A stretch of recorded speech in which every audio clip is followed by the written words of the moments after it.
The oppressive, static silence of a minimalist studio room during a dry summer afternoon carries a heavy, stifling weight that cannot be measured by ordinary instruments, an invisible but crushing atmospheric pressure that settles directly into the very corners of our creative spaces.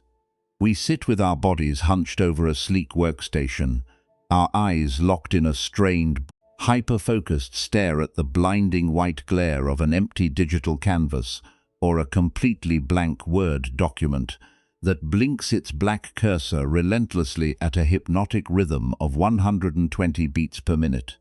This flashing vertical line becomes a tiny, digital pendulum of existential judgment, mocking our paralysis and accentuating the profound drought that has dried up the fertile soil of our imagination. Beneath this visual stagnation, the high-frequency, metallic whine of an overheating tablet processor vibrates continuously through the laminated surface of our clean desk, blending with the tactile, sticky friction of our fingers gripping a plastic stylus or a mechanical keyboard with a desperate white-knuckled intensity. On the edge of our vision, the subtle aroma of forgotten, lukewarm green tea that has gone completely bitter hangs in the stale air, a quiet monument to our fractured focus. Through the double-paned glass window, the distant, aggressive rumble of urban traffic cuts relentlessly into our sanctuary, a reminder that the hyper-accelerated engine of modern society is rushing forward at an breakneck speed, leaving our exhausted spirits lagging far behind in a state of terminal creative burnout. We move through our daily professional and personal routines bound by a shared, hidden dependency on forced productivity, turning the sacred organic human impulse of creative expression into a factory assembly line. We look at our art, our writing, our strategic plans, and our content schedules, and we do not see them as spontaneous outpourings of human joy. We treat them as marketable commodities that must be continuously manufactured to feed the insatiable, algorithmic appetite of digital platforms. We have signed a subconscious pact with a hyper-connected culture that commands us to achieve absolute, distinct originality in every single piece of work we produce, transforming our deepest aesthetic preferences into strategic tools for social and financial validation.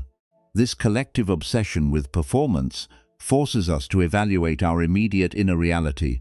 based entirely on our output, converting our minds into cold, hyper-regulated data centers that audit our value by the number of unique concepts we can launch into the marketplace. We carry a strange,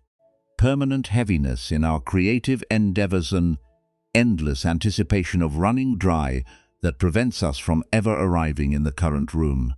leaving our inner world locked in a state of hyper-vigilant exile. The crushing, pervasive atmosphere of creative exhaustion that blankets our contemporary existence is a collective trauma that we absorb through the very design of our hyper-stimulated spaces.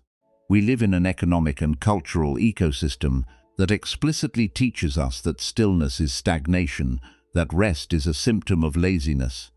and that an ordinary creative drought represents a fatal failure of self-discipline that must be aggressively conquered with more research, more optimization, and more relentless forward motion. We sprint through our hours with our awareness placed entirely outside of our physical frames, constantly checking our trajectory, auditing our competitors,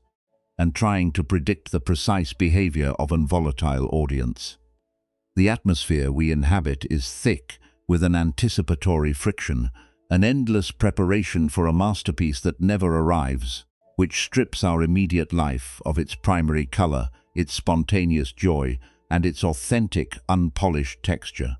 We have become master architects of distinct conceptual systems, brilliant administrators of our own intellectual property, yet we have become profoundly illiterate in the simple, primal art of resting within the quiet, fertile emptiness of the present moment. Let us stand completely still for a single moment in the middle of this frantic, hyper-regulated current, allowing the raw weight of this collective burnout to fully settle into our aware consciousness without trying to immediately fix it, manipulate it, or turn it into another task to be optimized. We must feel the incredible gravity of what it means to carry the burden of artificial originality, an existence that believes it must continuously carve a unique, unrepeatable shape out of its own vital essence to be considered worthy of belonging or praise. This continuous search for distinct conceptual ownership is an exhausting way to walk through our days, an unnatural state of defensive armoring that wears down our nervous systems and alienates us from the natural, fluid rhythm of existence. We know how to gather 10,000 reference images, build a dozen walls of intellectual property, and map out every microstep of our creative campaigns. But we have completely forgotten how to drop our hands to our sides, soften our eyes, and listen to the profound silence that lives beneath our titles. We have turned ourselves into prisoners of our own pristine designs, locking our vitality inside a hyper-regulated cage, while the raw, uncalculated beauty of the world passes by outside our studio windows. As we slow our pace to investigate this shared human condition with absolute sincerity,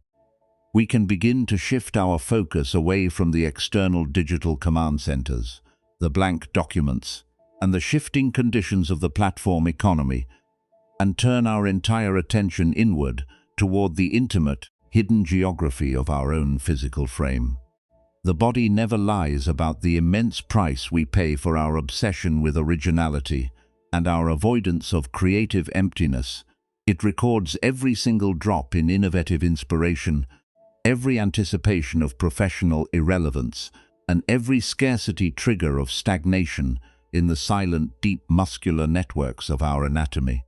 When we observe ourselves closely during the course of an average day, spent trying to force a unique idea into existence, we can find the exact biological coordinates where our thoughts of creative panic colonize our musculature, transforming the soft tissue of our human frame into a hard, rigid armor of continuous internal hesitation. By mapping these physical holding patterns with clinical precision and deep empathy, we begin to understand that our relationship with creation is not a series of logical, intellectual assessments, but a deeply rooted somatic survival loop that completely paralyzes our spirit. This somatic freezing is particularly evident when we watch our movements around the simple act of trying to generate a fresh concept or review an unfinished project. The moment the mind detects a lack of immediate inspiration or a potential repetition of an old idea, an invisible, violent wave of micro-contractions flashes through our nervous system, sending a cold, low-level flutter of absolute anxiety through the center of our chest. Our shoulders lift a fraction of an inch toward our ears, like defensive battlements against an unseen predator. Our neck muscles stiffen into stone pillars, and our breathing is instantly forced upward, restricted entirely to the shallow, rapid spaces beneath our collarbones. This is the ancient, evolutionary operating system of the human body reacting to a creative block, exactly as it would react to a sign of danger in a prehistoric wilderness, locking our physical structure into a state of siege that cuts off the natural circulation of life force. The transition from this collective, atmospheric exhaustion into the specific patterns of our individual routines becomes visible when we examine the precise moment where our thoughts colonize our physical bodies, turning the soft tissue of our human anatomy into a hard, rigid armor of continuous hesitation. We are running an advanced biological instrument on a machine that is being bombarded by a relentless 24-hour stream of unpredictable data, and the internal system is overheating from its own frantic attempts to achieve stability.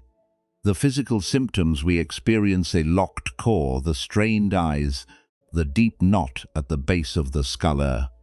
the desperate, elegant protests of a living organism that is pleading for a return to a natural, fluid rhythm, an urgent invitation to stop the frantic turning of the wheel of forced production to step out of the collective trance of artificial originality,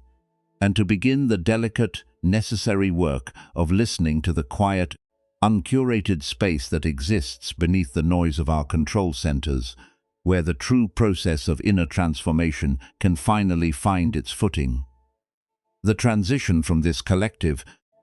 atmospheric exhaustion into the specific patterns of our individual routines becomes visible when we examine the precise moment where our thoughts colonize our physical bodies,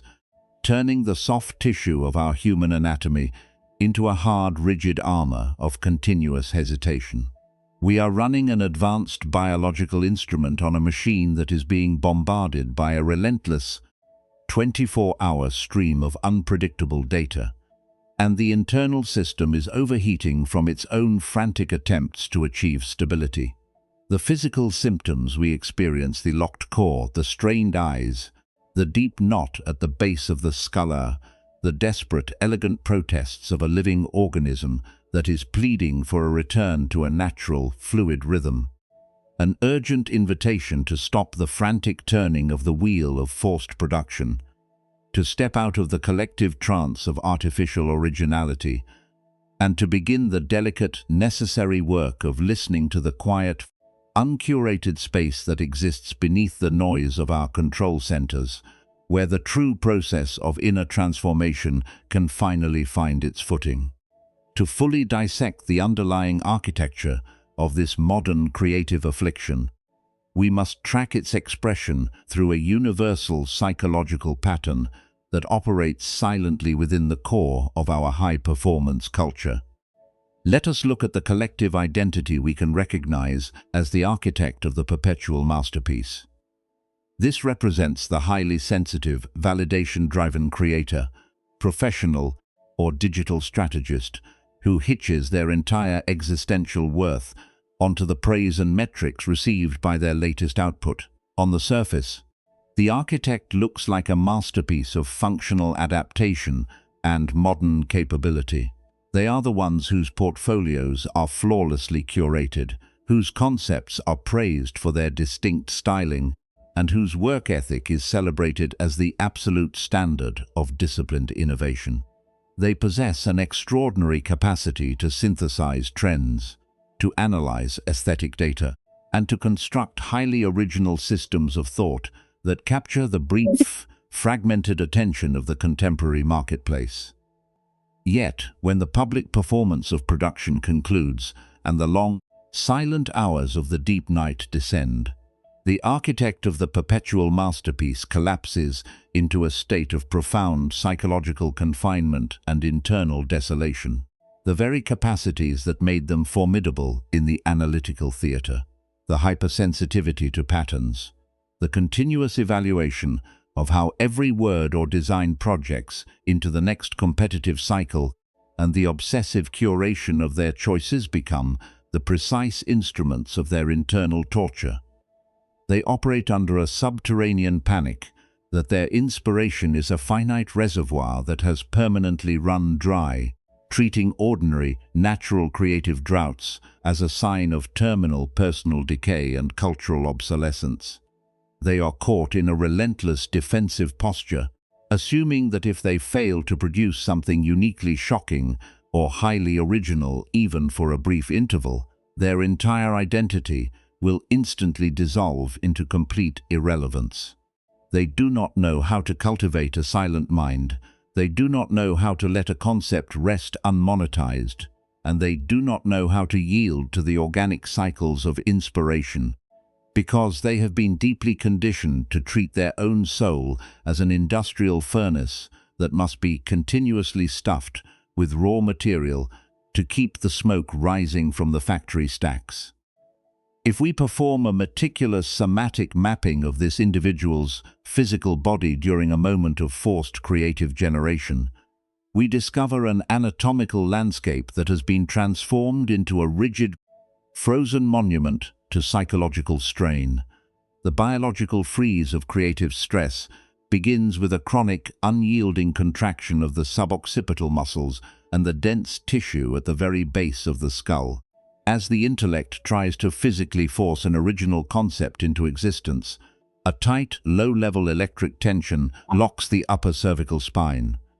restricting the natural blood flow and neurological communication between the torso and the brain. This anatomical gridlock is the physical manifestation of an ego that believes it must hunt down an idea through sheer muscular force, clamping the crown of the neck until a persistent, dull ache settles behind the eyes. The eyes themselves flatten their focus, scanning the blank digital canvas or the reference database with an aggressive, predatory glare that strips the visual field of its peripheral depth, trapping the creator's awareness inside a tiny, hyper-focused tunnel of intense anxiety. Moving down the physical frame, this systemic freezing patterns itself deeply into the thoracic cavity, binding the shoulder girdle, the rhomboids, and the large pectoral muscles of the chest. The body folds subtly inward around the workstation, a protective biological adaptation,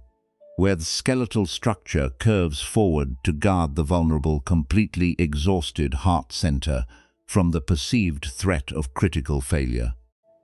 This chronic constriction locks the ribcage into an immovable cage of bone and iron, forcing the respiratory system to adopt high, erratic clavicular breathing patterns.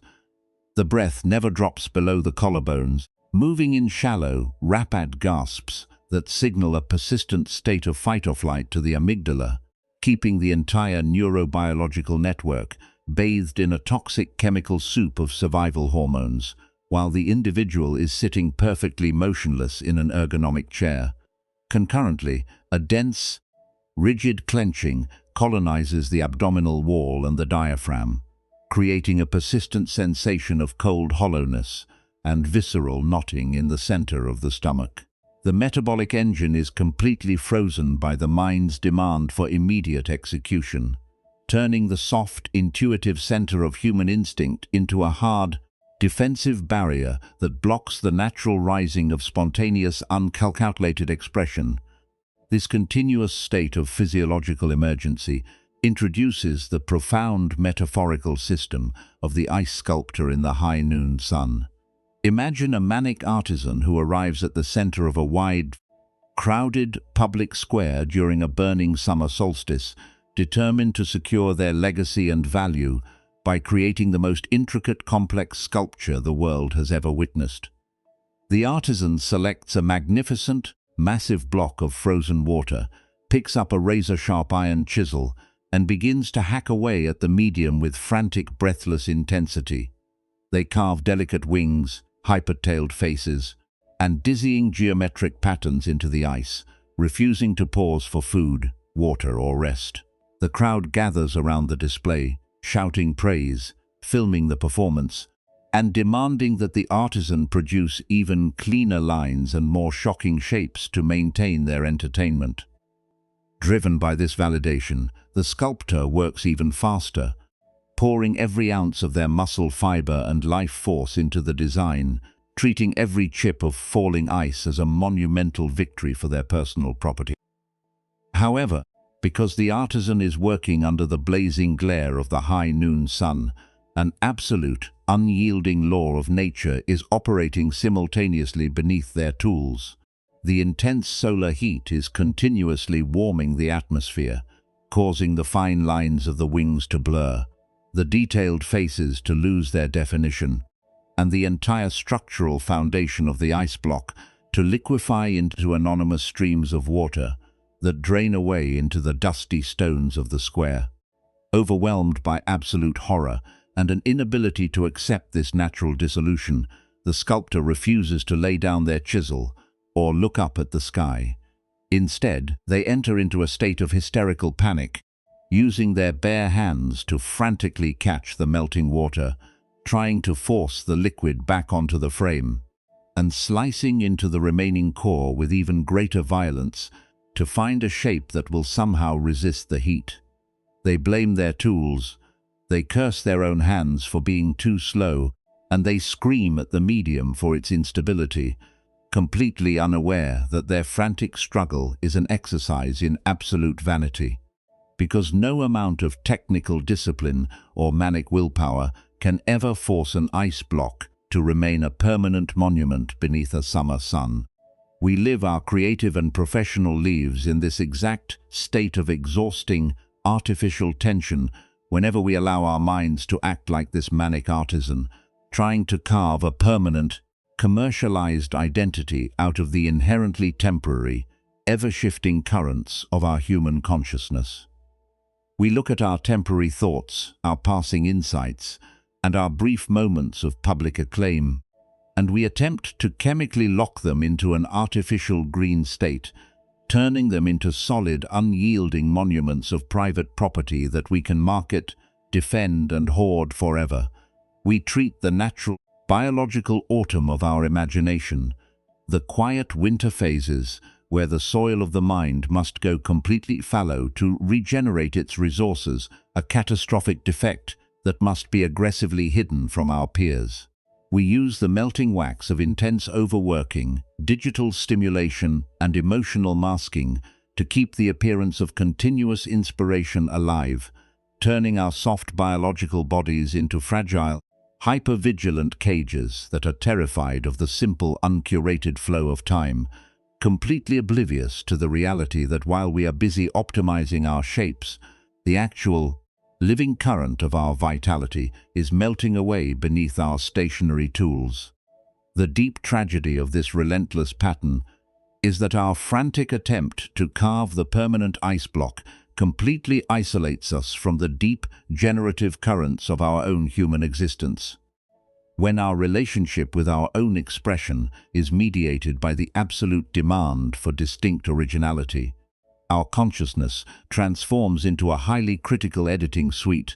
that strips our immediate reality of its raw experiential value. We can no longer enjoy a simple stroke of a brush, a spontaneous sentence, or an unpolished conceptual sketch without immediately calculating whether it will convert into social capital or feed our performance metrics. We become terrified of our own ordinary, uninspiring human moments,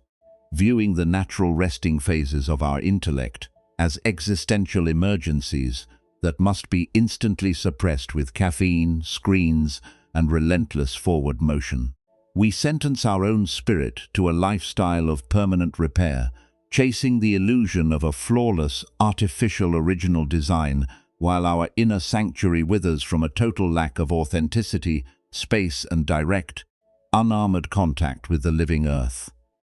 The profound alienation we experience when we view our biological needs as inconvenient defects is the final warning sign of a psychological system running on empty, a structural flashing red light that tells us our reassembled porcelain existence is about to completely split apart at the seams. When we find ourselves locked in this desperate state of repasting the fragments of our dead timelines, our standard operating system always attempts to solve the crisis by doubling down on the exact same behaviors that caused our internal freezing in the first place. We buy more productivity planners. We consult more career strategists. We draft even more elaborate contingency grids.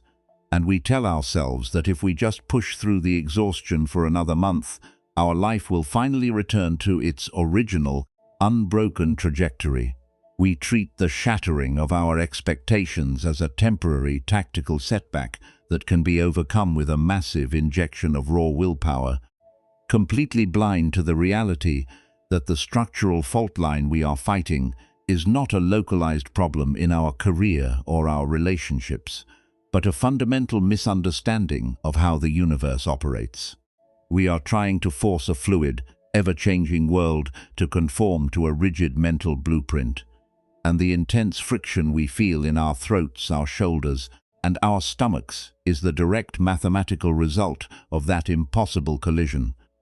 To break this hypnotic spell of endless reconstruction and release the defensive armor from our tissues,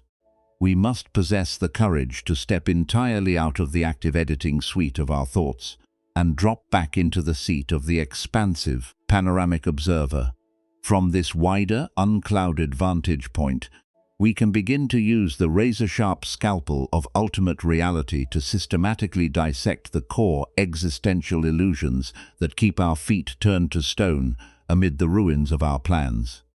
The primary delusion that maintains our frozen, suffering state is our deep, unconscious addiction to the myth of the unbroken timeliness belief that human life is meant to be a smooth, linear progression of continuous accumulation, security, and visible validation. We look at our elaborate calendars and our social projections, and we treat them as if they were permanent laws of nature rather than highly fragile, artificial constructs that can be instantly dissolved by a single cosmic breath. We have forgotten that change is not a disruptive anomaly that occasionally breaks into an otherwise stable life. Change is the absolute, foundational substrate of all existence, the very canvas upon which the brief story of our humanity is being painted. When we look deeply into the universal mechanics of reality, we see that every event, every relationship milestone, every professional title, and every single material condition is completely dependent on a vast, intricate web of millions of intersecting causes and conditions that are entirely outside of our personal control. The job we held, the lifestyle we enjoyed, or the relationship we counted on was never a solid, permanent possession. That we owned it was a temporary, fluid gathering of passing phenomena, a beautiful cloud formation that came together for a brief moment in the open sky of our life, because the conditions permitted it to exist. The moment those underlying conditions naturally shift, change, or exhaust their energy, the cloud formation must dissolve back into the empty air, and no amount of raw willpower, technical optimization, or desperate repasting with the wax of denial can force those pieces to stay together. To demand that a temporary arrangement of form remain permanent is like a person standing on a riverbank, screaming at the water because it refuses to freeze into a solid highway for their convenience.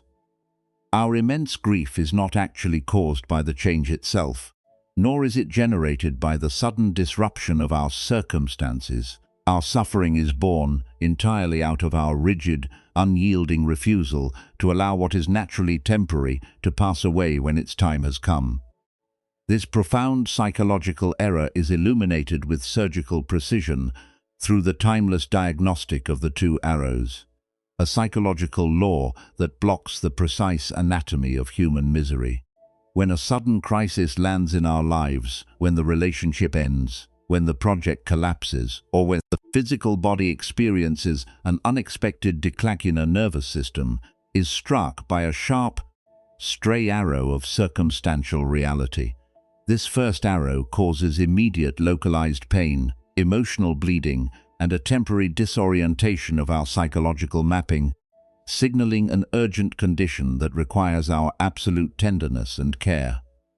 This first arrow represents the natural friction of being human, the reality that we live in a world of impermanence, where structures break, bodies age, and expectations fail. It is an absolute, unavoidable law of existence that to live in time means we must periodically experience the clean, non-judgmental wound of circumstantial disruption. It is painful, it is messy, but it is manageable, functioning as a natural invitation for the soul to reset its boundaries and listen to the deeper currents of the earth. However, the modern individual caught in the trance of the unbroken narrative does not simply acknowledge the raw pain of the initial strike and allow the tissue to heal. Instead, we immediately pick up a second arrow from our own mental quiver and drive it deliberately, repeatedly into the exact same wound with catastrophic force.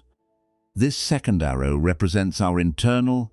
toxic reaction to our own natural vulnerability, the brutal, non-stop internal litigation that echoes through our heads the moment our plans are disrupted. It is the agonizing voice that demands to know why this injustice happened to us, the relentless self-blame that accuses us of being stupid, fraudulent, or weak, because we failed to predict the unpredictable, and the endless cycles of what-if scenarios that drag our awareness back to a dead past that no longer exists anywhere in the universe.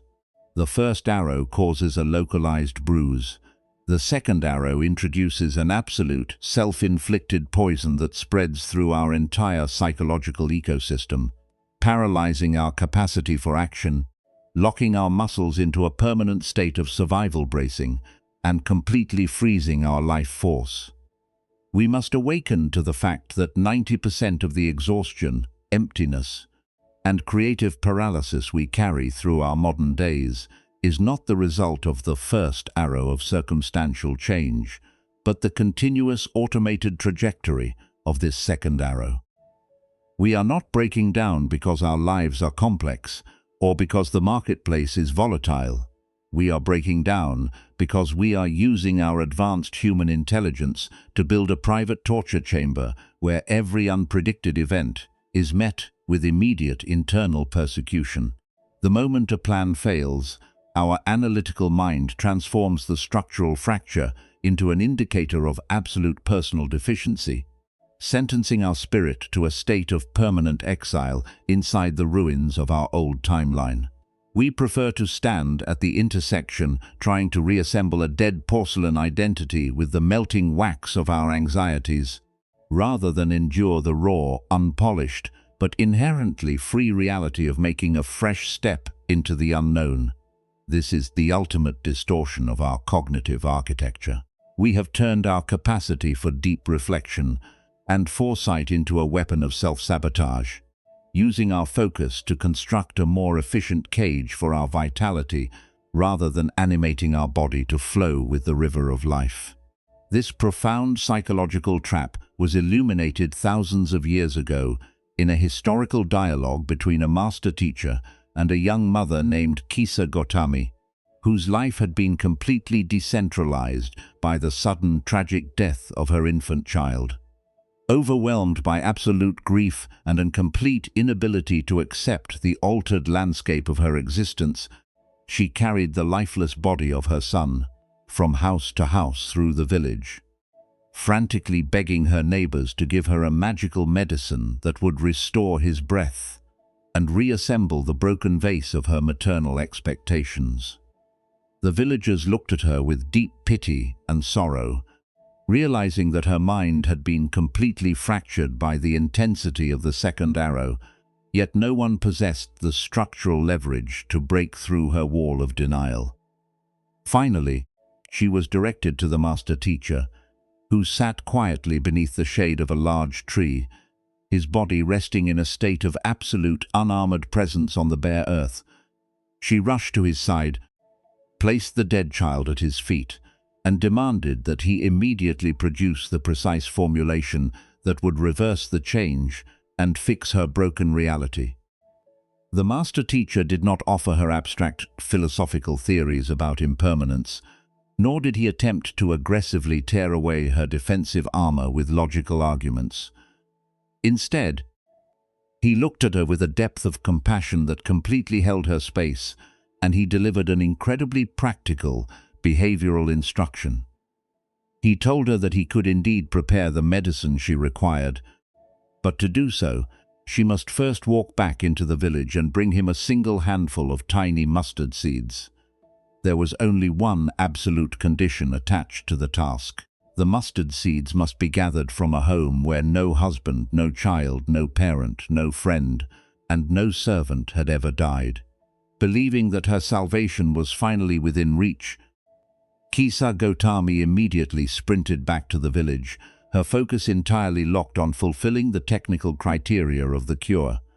She knocked on the door of the first house she reached, explaining her urgent need, and the family instantly offered her a handful of seeds from their pantry. But when she asked the vital question regarding whether death had ever visited their threshold,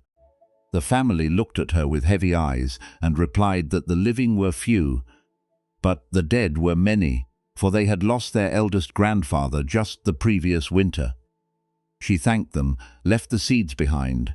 and rushed to the next dwelling, only to be told that their youngest daughter had passed away 3 months prior. She walked from house to house, from the grand estates of the wealthy merchants to the small, muddy huts of the poorest laborers, and at every single doorway she was met with the exact same unyielding truth. Every home had its own story of a broken timeline. Every family carried the memory of a shattered porcelain vase, and every single human being she encountered was intimately acquainted with the raw, non-judgmental wound of change.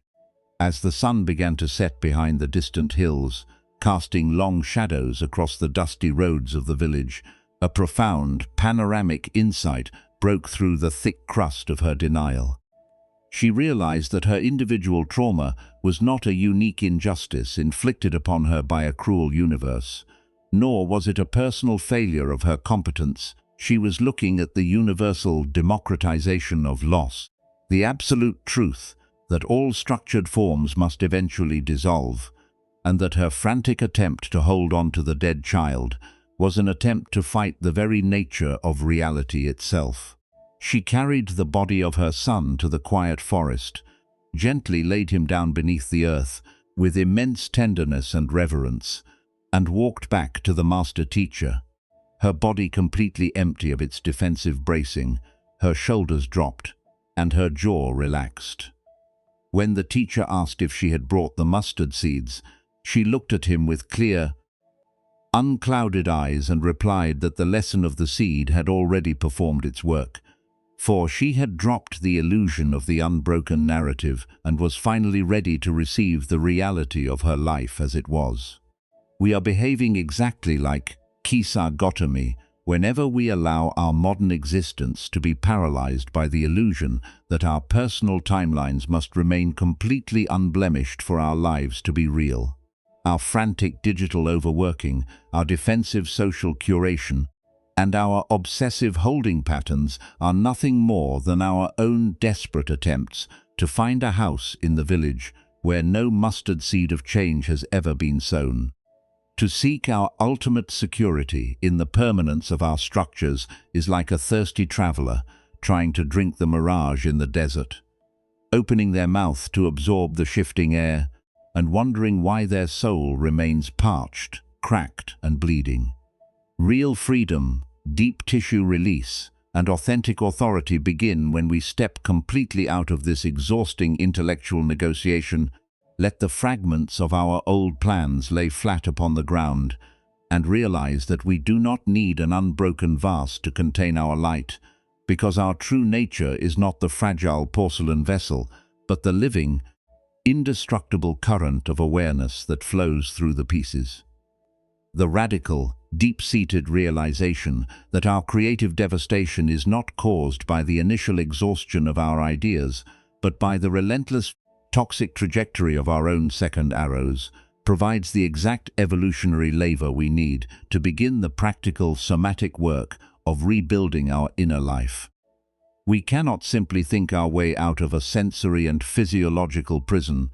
that has been meticulously constructed by years of high-performance habits and automated defensive responses. The journey from a melting ice sculpture to a state of clear,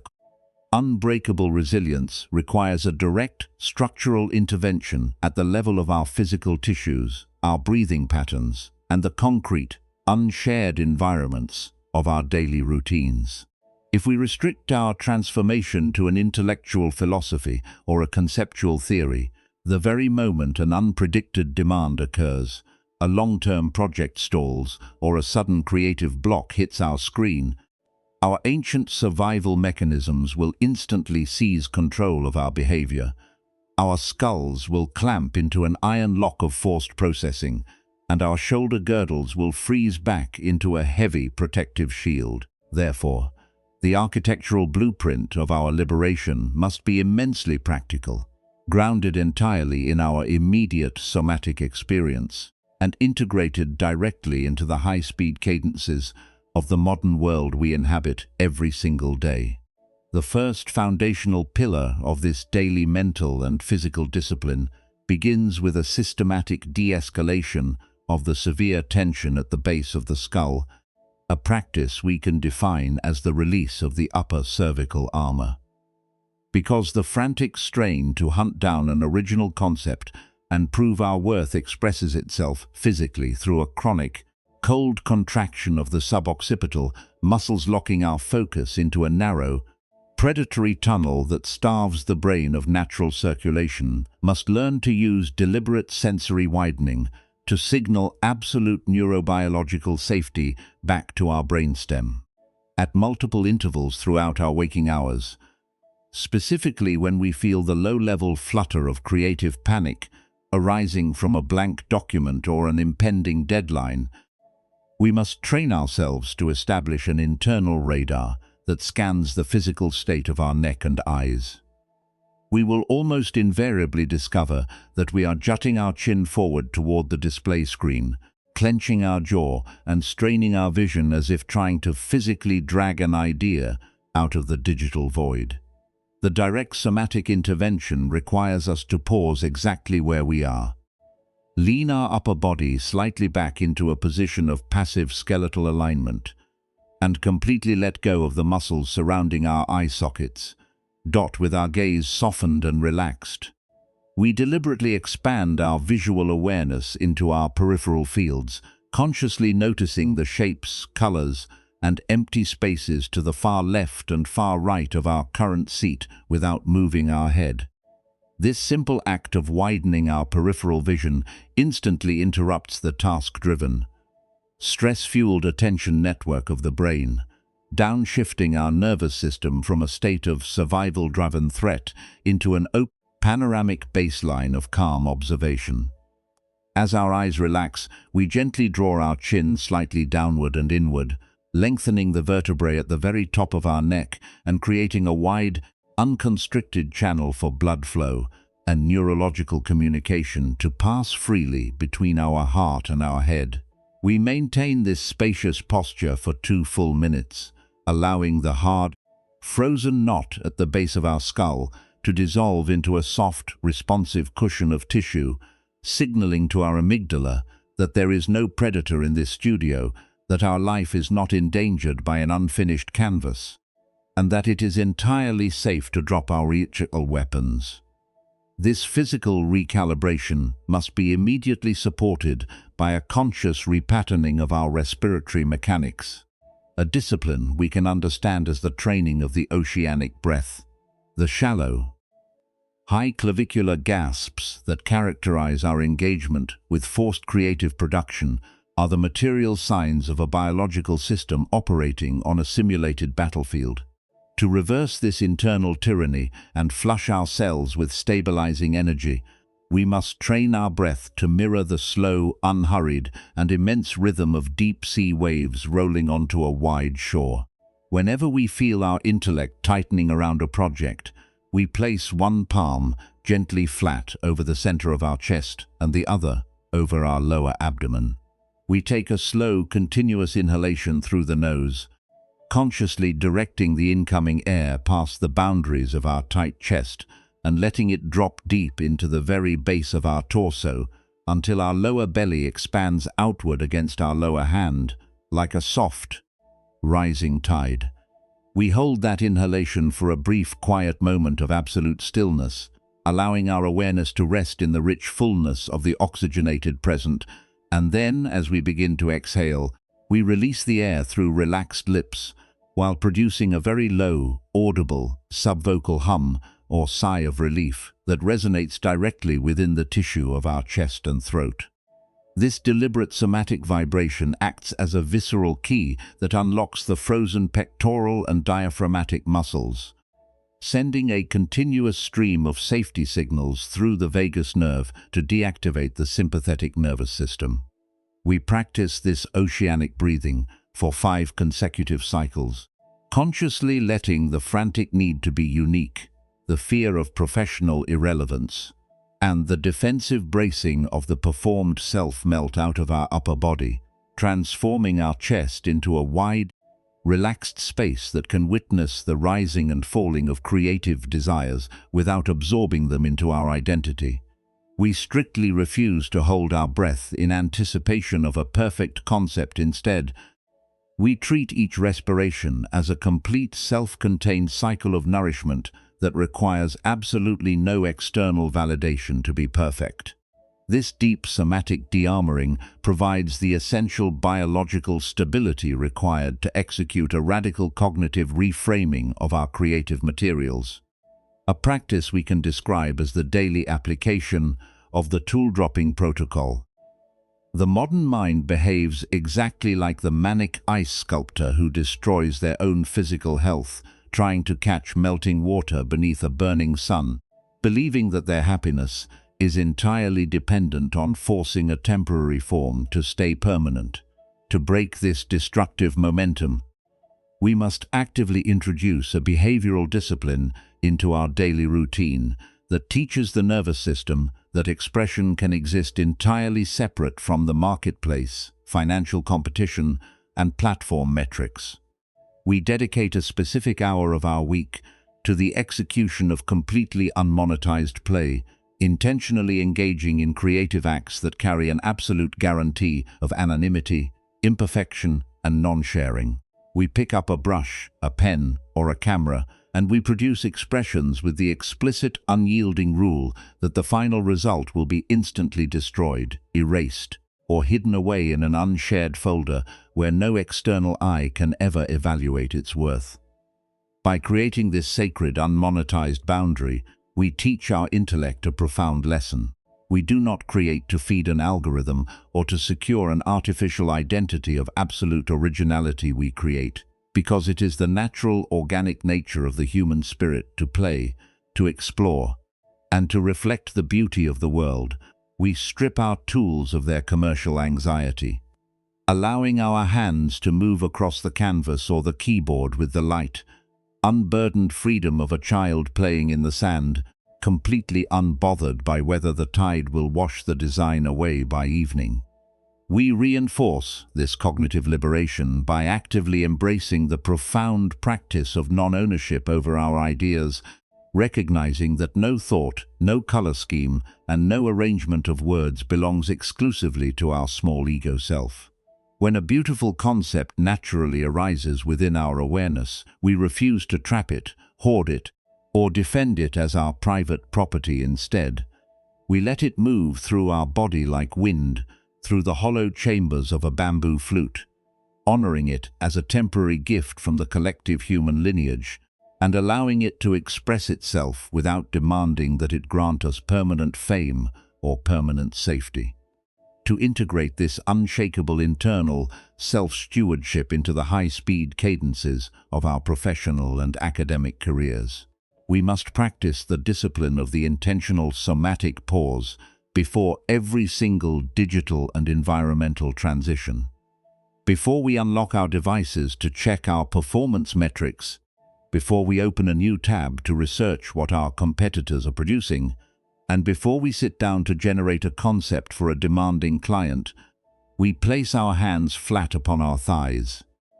Connect our feet firmly to the solid crust of the earth beneath us, and complete 3 full, uninterrupted cycles of conscious breathing. We watch the air travel smoothly down our throat, feel the natural rise and expansion of our lower abdomen, and let the exhalation release all unnecessary tension from our jaw, our shoulders, and our stomach wall. In the empty space of those 3 breaths, we return to the center of our sovereign authority, reminding ourselves that our truest wealth is our capacity for stable, relaxed presence, which no algorithmic platform, no critical feedback, and no temporary creative drought can ever diminish or destroy. We choose to treat our biological frame with profound compassion, honoring its natural cycles of winter rest and summer bloom rather than driving it forward with the whip of panic,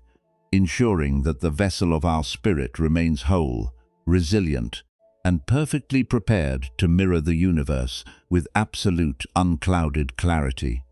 The quiet dissolution of our creative exhaustion under the steady warmth of a non-judgmental, spacious attention carries us, step by single step, entirely out of the burning public square of forced performance and into an pristine, unshakable sanctuary of immediate existential freedom. As the petrified mineral layers of hyper-regulation, platform-driven panic, and predatory focus begin to melt away under the light of our core presence, a magnificent conversion occurs.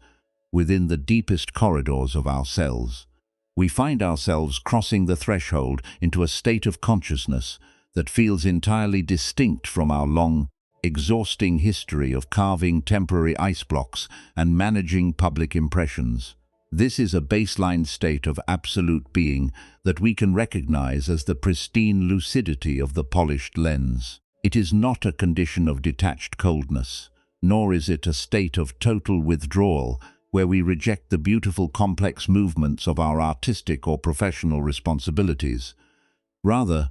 it is an immense, panoramic interior clarity that arises when we finally lay down our heavy chisels, drop our frantic attachments to absolute originality, and permit the immediate reality of our life force to express itself without our constant interference. In this newly uncovered space of creative and somatic sovereignty, the entire landscape of our daily modern interactions undergoes a profound, permanent shift.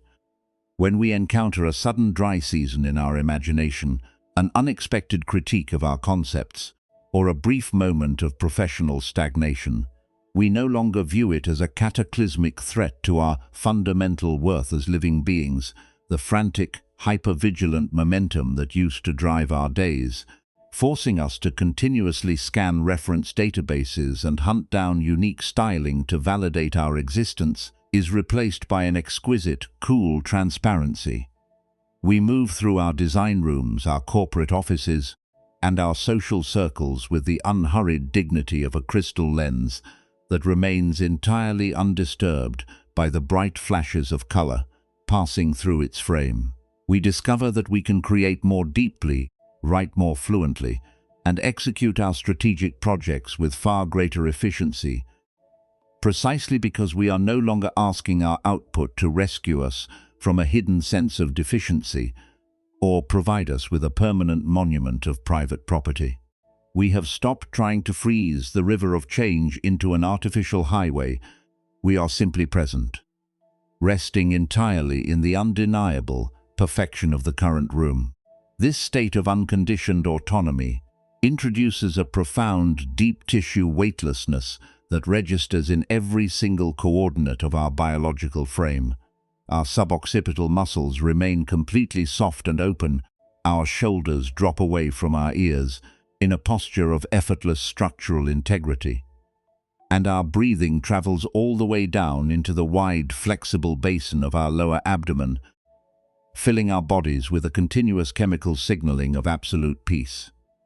We notice that our senses have opened up to the immediate world with a brilliant, vibrant density that we had long forgotten under the weight of our performance-driven armor. The simple texture of raw paper, the deep resonance of a low musical note, and the delicate play of natural light dancing across our workspace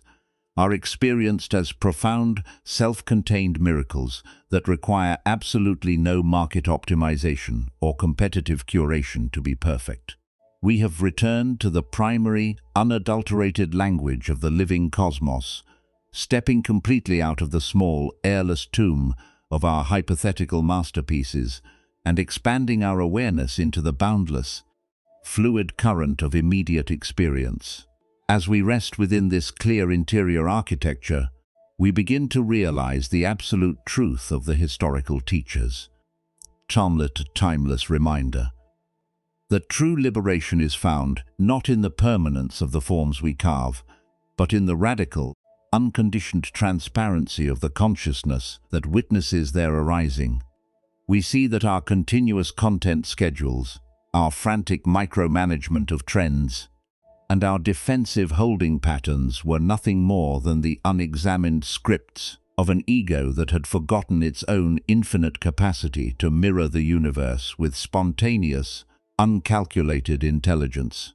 We do not need to construct a unique frozen identity to be worthy of belonging. We simply need to stand as the open, unblemished space that allows the great pageant of human creation to dance, to shift,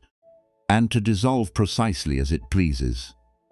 We are the living fulfillment of an ancient potential, the ones who have finally found the internal safety to drop the weapons of forced production, trust the natural cycles of our imagination, and look at an volatile world through the clear eyes of unconditional clarity. We stand now at the edge of this vast open horizon, where the unyielding engine of creative panic has been permanently disassembled, its illusions exposed by the light of dependent co-arising, and its tension removed from our marrow. The digital dashboards will continue to flash with shifting algorithms. The competitive marketplace will continue to demand new forms,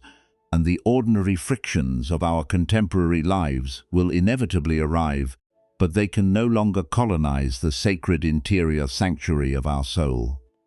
We have claimed our birthright as conscious, fluid, and inherently free human beings walking upon this earth, completely unburdened by the exhausting necessity to shock the world with our private shapes. We have polished the lens of our awareness, cleared away the debris of anticipation, and stepped forward into the beautiful, uncurated light of a new morning. As the absolute quiet of this realization settles deep into your abdominal core, and as you feel the natural weight of your physical frame resting firmly upon the supporting ground, let us leave frantic demands of your daily schedule behind for just one more unhurried moment to contemplate a single, vital question. When you finally permit the heavy, exhausting illusion of artificial originality to slip completely off your shoulders, and when you allow your entire being to expand into the boundless space of the polished lens, who is the silent, magnificent, and beautiful presence that remains standing here, perfectly whole, in the absolute freedom of this single breath.